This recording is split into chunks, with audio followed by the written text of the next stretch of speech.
Pasukan Ceknya membagikan rekaman menetralkan pasukan pengintai musuh di Kleshchev ke arah Bahmut Donetsk. Personel resimen senapan bermotor ke-78 dipimpin Zaindy Zingyev siaga di pos. Pejuang kami setiap hari menghancurkan kelompok musuh yang mencoba menerobos ke posisi kami di sini. Demikian disampaikan Ramzan Kadyrov via telegram resminya 23 Februari.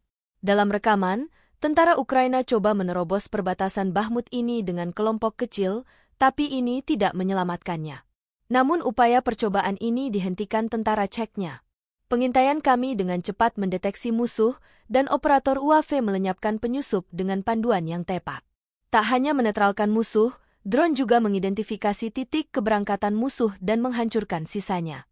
Konflik Rusia dan Ukraina memasuki tahun ketiga akhir Februari nanti, belum ada tanda-tanda perdamaian dua kubu.